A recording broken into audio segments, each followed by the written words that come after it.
it's a really difficult time for the industry, for our country, and for the whole economy. But most of all, I think what really pains me, and I'm sure pains all of us, is the tragedy we see happening in India. There's so many of us in India who work on daily wages, who need to earn an income to bring food on their table. And I've often asked myself the question, I said, you know, if I was earned a daily income, and I have children, I have twins who are 13, and I couldn't put food on the table for them, and they were hungry, they were unwell. Many people will unfortunately die, and Knuckle gave some figures on that as well. So the whole tragedy that is happening in our country on the impact on human life, and I'm not even talking about economics now or business, on human life is catastrophic. It's certainly, I think, probably something like this happened during the Depression, but certainly not after that. And, you know, the people have already, Jyotsna and has already covered the point on government support. We're all disappointed that government has done nothing for tourism and hospitality, even though we employ so many people. But I think the most important thing in my mind when we look forward actually is really how do we generate demand? Because we can't live on government support. That's an intermediary support measure. Ultimately, what needs to happen is people need to be able to visit hotels, go to restaurants and dine. And I think, so I have a slightly different perspective, which I'd like to present. You know, anybody who, and we've had fatalities in India from COVID-19, and those are families, individuals, their children, parents, friends, and anybody, if we've all lost people we love, and when you lose people you love, no matter what the circumstances, it's very, very painful for that particular family, that particular individual, or those individuals involved with that person. But I think, you know, when I look at it, I say, how do we bring perspective to this that makes people, and again, fact-based perspective. And I broadly see that there are two groups of people who, or maybe three groups of people who are who could get infected. They're the young people who don't have any pre-existing conditions. And if you look at the data on that, which is now published, it may not be in India, but it's a fair representation of what may happen in India. The vast majority, and you'll read figures between 50 and 70% of people are asymptomatic, especially younger people asymptomatic. They show minor to no symptoms. And in India, those are the same people who drive our economy, who are the vast majority of our population. So that's one group of people. The second group of people are people who may be young, under 45, under 55, but who have diabetes, respiratory illnesses, and other illnesses that make them much more susceptible to COVID. And then there are the elderly who maybe also have many of these underlying diseases or conditions that make them the most vulnerable.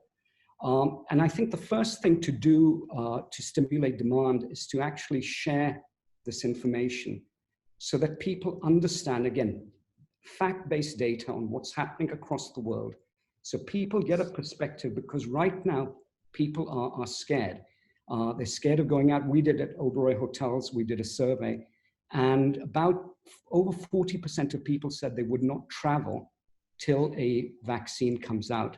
That's, and you know, we have a global population of 7.8 billion people. You have to produce the vaccine and those numbers. You then have to administer those vaccines. It's not something that is going to happen in 12 months, perhaps not even in 24 months. So we have to live with COVID for this foreseeable future. And we can't stop living. I mean, people have to go on with their lives. So I think if we bring perspective to this information that gives people, the younger people, the understanding that actually there's very little risk associated with COVID. I mean, if you really put those risks, you wouldn't even drive a car, you wouldn't leave home.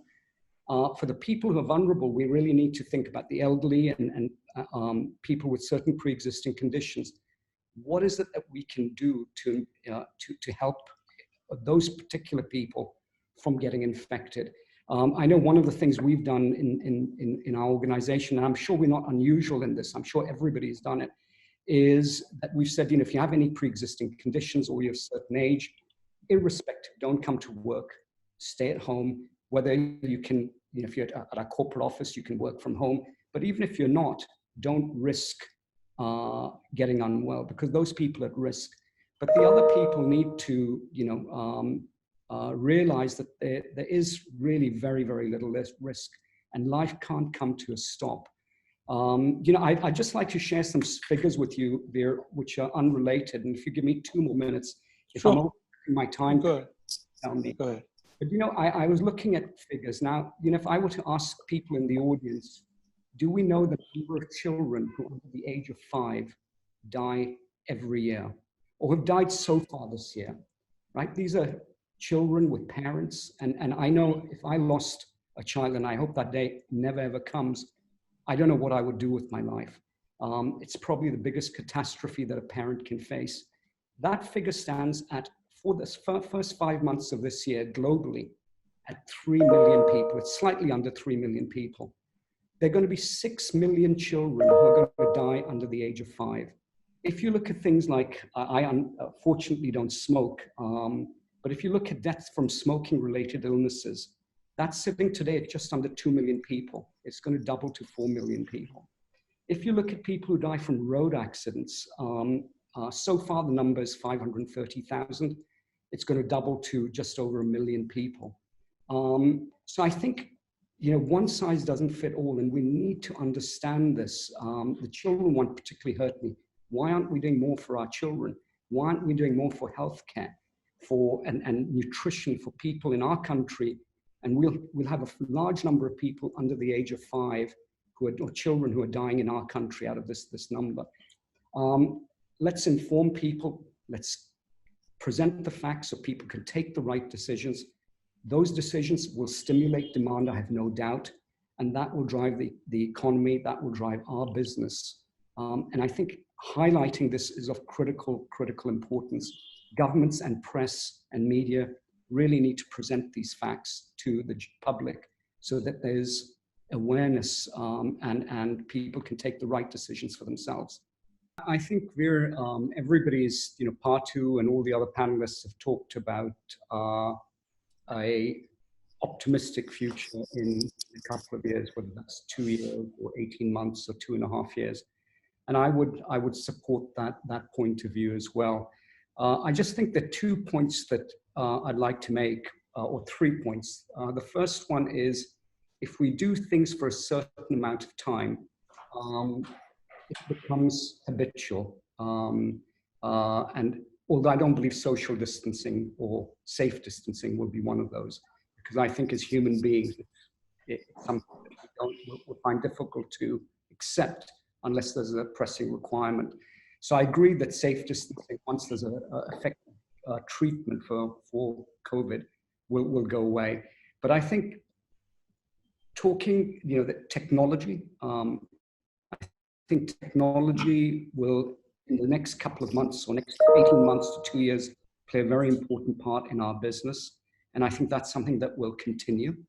I also feel that when we are in a situation of difficulty and stress, we're much more likely to not be confined by boundaries. And therefore, I think we will be more innovative. And I think hopefully innovation may be something that will also continue. And that could be in the way we look at service. It could be multi-skilling. It could be with design of hotels, but I think that there will be a greater level of innovation as well. So really 2 things, technology and innovation. I think we will still like to be close to each other. And just sorry, go on. I just add is, I really struggle with the fact that it needs to be one or the other. When it comes to, how do we make our guests and our colleagues feel special, even if we're wearing a face mask or a face shield and you can't see the person's smile? And I think, again, we need to innovate and I'm sure we've already done it, that, so that we are as welcoming as hotels that we were before COVID, and that hasn't changed. We're just doing it from a slight distance, and we look a little bit different in terms of what we're wearing. But we have to still make guests feel that they're coming to a special place, something that they're comfortable with, that they're made to feel welcome and cared for deeply. And now I'd say cared for more deeply, more than ever before. Not only when it comes to safety and hygiene, that's, I think that's a bare necessity, and we all need to do that. But also going beyond that.